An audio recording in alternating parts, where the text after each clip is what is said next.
La noche que ella soñó con el centro hard. Soñó con el centro. La noche que ella soñó. La noche que ella soñó con el centro hard. La noche que ella soñó. La noche que ella soñó con el centro. La noche que ella soñó con el centro hard.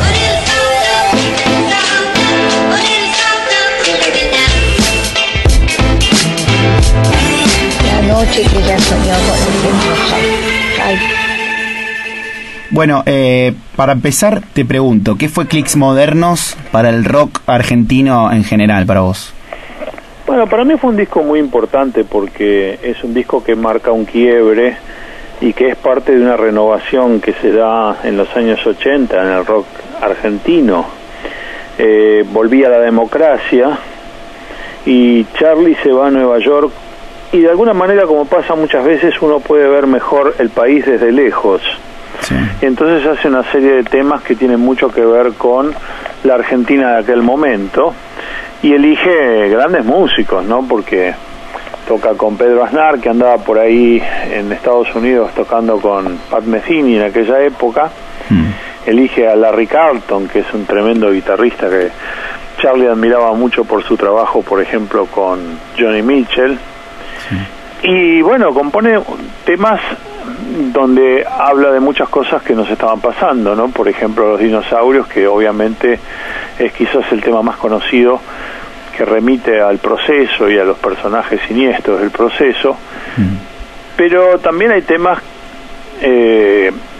con situaciones tragicómicas, como Pecado Mortal, que termina llamándose Nos siguen pegando abajo. Sí. Y también hay temas que hablan mucho de los cambios que ocurren en los 80s, como Bancate ese defecto, ¿no? Yo siempre digo que en los 80s en la Argentina y también en el mundo se produce unos cambios en los paradigmas sociales, si querés.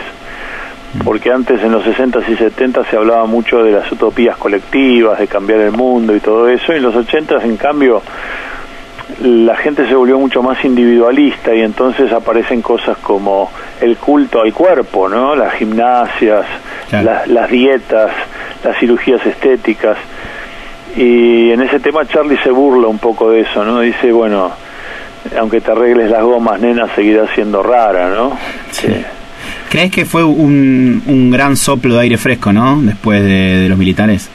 Sí, además, para mí forma parte de una tetralogía fantástica donde Charly una vez más nos saca una foto o una radiografía profunda al cuerpo social argentino, ¿no?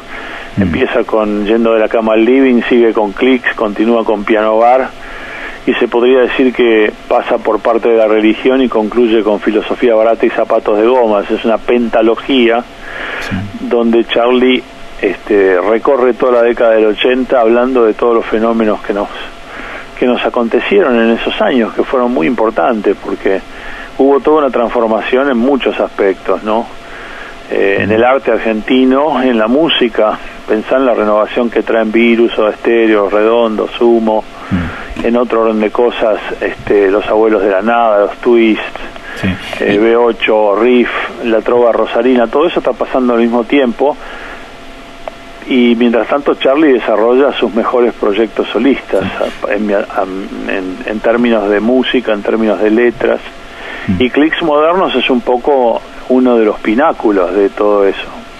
Recién hablabas de Piano Bar, de un año después. ¿Crees que la inmediatez de ese disco infiere la necesidad de cambiar el sonido y quizá adaptarlo a algo más nacional? Bueno, lo que pasa es que Charly viene a Argentina y arma la banda con Hit y con Fito Páez, y Piano Bar, digamos, es en cierta manera un poco una continuación de Clicks, de algunas de las cosas de Clicks, pero también yo creo que pinta muy bien la fenomenología de mediados de la década, donde el rock se volvió mucho más autorreferencial y son épocas de mucha fiesta, de mucho desborde también, y entonces ahí había otras canciones que ya no remitían tanto al panorama general, ¿no? Sino al panorama de el fisure de la madrugada, ¿no? Por, qué sé yo, Promesa sobre el bidet, para darte una idea, ¿no? Sí. Pero bueno, volviendo a Clicks, es un disco muy variado, es un disco de una gran excelencia musical, es un disco que tiene también como muchos, yo diría muchas dimensiones, ¿no? Yo pensaba en No soy un extraño, que tiene un clima casi misterioso, ¿no? Sin duda. Y vos que viviste bien de cerca el lanzamiento de ese disco allá en el 83, ¿es cierto que primero fue un poco resistido por los seguidores de Charlie y que en un momento lo empiezan a aceptar como un discazo, lo toman como tal? Yo no me acuerdo muy bien. A mí varias personas me dicen eso. Yo lo viví como un clásico desde el día 1. Sí. Y además pasó que tuve una chance muy especial, que es de tener una charla profunda con Charlie sobre el disco a un mes de que hubiera salido, menos de un mes. En la entrevista que está en YouTube, ¿no? Claro, la entrevista de diciembre, sí. Que le hicimos con el Negro Albornoz, un locutor muy reconocido en esa época, en Radio Rivadavia, en la FM de Radio Rivadavia, que fue una FM pionera de rock, sí, dirigida por Marcelo Morano, que hoy día dirige la Radio Disney, ¿no? Sí. Y bueno, Charlie se expandió mucho acerca del disco, ¿no? Yo recuerdo que incluso en la nota él anticipaba un poco la globalización, ¿no? Él decía que el mundo que él veía venir iba a tener un final feliz o un final trágico, pero él creía que iba a tener un final feliz. Y decía, ¿para qué vas a andar bombardeando países si lo más interesante es colaborar, ¿no? Que un país haga la rueda del auto, otro país haga la ventana, otro país haga los farolitos, otro país ponga la nafta. Sí. Y entonces de alguna manera está pensando en este mundo globalizado que se fue dando años después. Una vez más Charlie veía el futuro, ¿no? Sí, como siempre. Casi. No sé si podía prever los fundamentalismos de esta época, pero bueno, Charlie está vivo y todavía puede componer muchas cosas. Nadie ha dicho la última palabra. Sin duda. Alfredo, ¿en qué bandas o discos del 83 para acá se ve reflejada la influencia del disco? Yo creo que la influencia de García está por todas partes, ¿no? Pero para mí muchas de las reflexiones que hace Cerati en algunos discos solistas, como Siempre Soy, tienen que ver con lo que decía Charlie en el 83, pero adaptado a la década del 90, ¿no? O mejor dicho, a la primera década de nuestro siglo, en realidad, porque Siempre Soy, si no recuerdo mal, es del 2002. Sí. Creo también que algunas reflexiones de Palo Pandolfo pueden tener la referencia de Clicks. No se me ocurre algún otro ejemplo, pero seguro que hay muchos más. El propio Fito dice muchas veces que ha sido influenciado por muchas obras de Charlie, no cita en particular a Clicks, pero yo creo que está un poco presente, ¿no? Sí. Y me parece que el clima de la época es muy especial, porque vos situate en el 83, ¿no? Habíamos esperado 7 años para disfrutar de la libertad y de la democracia. Hoy en día damos por sentado que cualquiera puede decir cualquier cosa en la radio o en la tele, o en un diario, o en los diarios, ¿viste? Pero en ese momento era un momento de mucha censura, no tanto el 83, pero los años previos. Sí, de mucho miedo. Sí, entonces de golpe, qué sé yo, se empieza a abrir la tranquera, y Charlie es un tipo que aprovecha muy bien esa nueva circunstancia, pero incluso se burla un poco también de toda la gente que siempre está buscando la quinta pata al gato, ¿no? Por ejemplo, qué sé yo, en Tranzas dice, él se vendió a Fiorucci, que era una marca importante de pantalones, de ropa en aquella época, ¿no? Que estaba auspiciando cosas. Sí. Se reía un poco de los fundamentalistas, de los que siempre están viendo quién se vendió, quién no se vendió, ¿viste? Yo recuerdo a la gente que pensaba que ir a tocar a obras era venderse, ¿viste? Ese tipo de pavadas que son desgastantes, porque es gente que no ve más allá de sus narices, ¿no? Y Charlie se reía mucho de todo eso. Sí. Alfredo, ¿qué otros discos pensás que tuvo el valor de haber marcado un cambio, que haya revolucionado el rock argentino, ya sea desde lo musical, lo conceptual, lo lírico? ¿Otros discos, decís vos? Sí, ¿De sí, él? Que no, en general, el rock nacional, que tuvo el valor de haber marcado el cambio, porque... Bueno, sí, por ejemplo, qué sé yo, bueno, Dínamo de Soda cambió muchas cosas desde el punto de vista de la nueva estética musical de los 90s. Octubre de Los Redondos es un disco fundamental para entender los fenómenos de esa década, ¿no? Salió en el 86 y desde la alusión a Chernobyl y la Guerra Fría, hasta la Guerra Fría llevada a las Olimpiadas, ¿no? En el tema ese de flacas gimnastas soviéticas de América. Sí. Qué sé yo, después habría que irnos al pasado, ¿no? Ya a los discos fundacionales, Almendra, Manal primero. Para mí es muy importante también Palo. No sé, un disco como Don Cornelio y la Zona, el primer disco, me parece un disco que cambia varias cosas. El primer disco de Virus, por el cambio estético que produce. Sí. Yo creo que la lista es muy grande. Artaud, por ejemplo, ¿no? El gran disco introspectivo que marca, que es como un hito para todos los discos introspectivos y autoanálisis, no quiere, si querés decirlo de esa manera. Sí. ¿Esos crees que fueron discos que tuvieron que ver con el cambio, ya sea musical, conceptual o lírico? Sí. Sí. Y Alfredo, el primer disco de Papos Blues 1, sí, por ejemplo, y Papos Blues 2, son discos que también marcaron toda una época, ¿no? ¿Volvió Charlie alguna vez a sonar como en Clicks? ¿O es un sonido demasiado característico a la época en la que lo editó? Yo creo que es un disco muy especial, porque es un disco que por un lado es íntimo, pero por el otro lado tiene temas muy expansivos. O sea, no hay una sola atmósfera que recorra todo el disco, ¿no? Sí. Sino que es un disco musicalmente variado y líricamente también es variado, porque, bueno, Charlie nos acostumbró a eso desde Sui Generis, ¿no? Donde tenías algún tema amoroso, otro tema reflexivo, otro tema que analizaba el tejido social, cosa que hizo siempre. Yo siempre me acuerdo de cosas como Natalio Ruiz, ¿no? Para nosotros los que éramos adolescentes en los 70s, este país, si hoy día te puede parecer careta, vos no sé lo que era hace 40 años.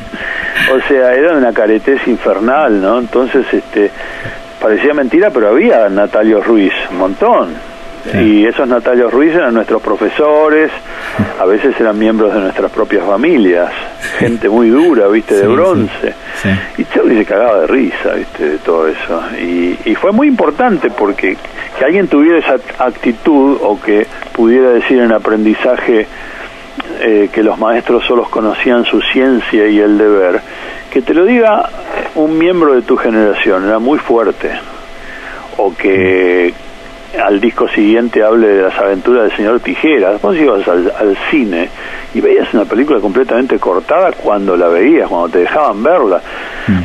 María Elena Walsh, que no sería rockera, pero yo la considero una rockera más por su pensamiento, sí, alguna vez nos llamó el país jardín de infantes, donde te decían lo que tenías que hacer, cuándo, cómo, dónde. Gran definición. Claro, y cuando yo escucho al Charlie de los 70, ni hablemos de Canción de Alicia en el País o de Hipercandombe, que había que tener huevos para hacer esos temas en ese momento. Sí. Cuando yo escucho esas cosas pienso que el rock fue una gran ayuda para sobrevivir a todos esos años, no solo sobrevivir en el sentido literal de la palabra, sino también sobrevivir con cordura, ¿no? Con un mínimo de cordura. Por supuesto que no era el único, ¿no? Qué sé yo, yo pienso que, no sé, Bernie y Juanito Laguna también te estaban mostrando ese otro país, claro, otros aspectos de ese otro país. Pero Charlie, yo siempre digo que si algún día por algún problema desaparecieran en los libros de historia, ¿no? Se podría reconstruir el último medio siglo de vida argentina escuchando los discos de Charlie, con todos sus grupos. Sí. Eso es lo que queda. Absolutamente, podés reconstruir todo, incluso podés reconstruir aún en la etapa, digamos, más densa desde el punto de vista de su su propia persona, ¿no? Donde se lo puede ver más escorado, si querés, físicamente. Cuando yo escucho dileando con un alma que no puedo entender, o vicio, son temas tremendos, ¿no? Tremendo, sí. Se puede hacer un grandes éxitos de los últimos 6 o 7 discos de Charly García, que más de un músico quisiera haberlos escrito, ¿no? Sí, sin ninguna duda. Alfredo, te hago la última, así ya te dejo tranquilo, y te agradezco por toda la amabilidad que tuviste estos días. Okay. ¿Cuáles son, hoy por hoy, los clics modernos de la música, crees vos? Esto del sonido retro mata al sintetizador, perdón. ¿Vos decís discos de hoy que se puedan comparar? O sea, sí, cosas que... grupos de hoy. Sí, discos. Mirá, o grupos. Yo hay un disco que se acerca bastante a mis clics modernos de hoy, sí, que es el de Los Espíritus. Jesús rima con cruz, La mina de huesos, Lo echaron del bar, son todos temas que tienen mucho que ver con ahora, con aquí y ahora. Sí. ¿Hay alguno más ahí que se te venga en mente? Me gusta mucho el disco de Las bodas químicas, y me gusta mucho de Acorazado Potemkin, los dos, pero especialmente el segundo, Remolino. Es muy bueno, tuve la oportunidad de escucharlo. Mugre y Remolino me gustan mucho, son dos discos para mí básicos del rock de ahora, que por otra parte, y aunque estemos hablando básicamente de Charly, quiero decir que para mí vivimos una nueva era de oro del rock. Lo que pasa es que, bueno, mucha gente que no se dio cuenta todavía. Es verdad, Alfredo. Muchas veces se piensa que todo lo que existe en el rock nuevo es tan biónica, y no es así. Bueno, pero justamente ahí está fallando el rol activo del oyente, ¿no? Está fallando la curiosidad, y entonces eso, si no lo tiene el oyente, los medios deberían de alguna manera despertarlo, y a veces pasa también que los medios no están tomándose el laburo de descubrir a estas bandas, ¿viste? Yo siempre alabo la labor de gente como Nicolás Lantos o Juan Manuel Estrasburgo, que siguen haciendo el Festipulenta y dándole chances a nuevos grupos de expresarse, ¿no? Porque hay muchísimo talento dando vueltas. Sí. No solo grupos, también solistas, qué sé yo. Solamente hay que saber verlos. No sé, la otra vez vino un programa mío Pablo Dacal, ¿viste? Me parece un tipo alucinante. Y ahora Rosario Blefari armó una banda nueva que se llama Sue Monmont. Sí. No, yo creo que lo que pasa es que, bueno, en los grandes festivales todos estos grupos no tocan, ¿viste? Entonces verdad, se puede crear la sensación de que son siempre los mismos 8 o 10 grupos, y sí, no es así. La noche que ella soñó con Les Embrujados.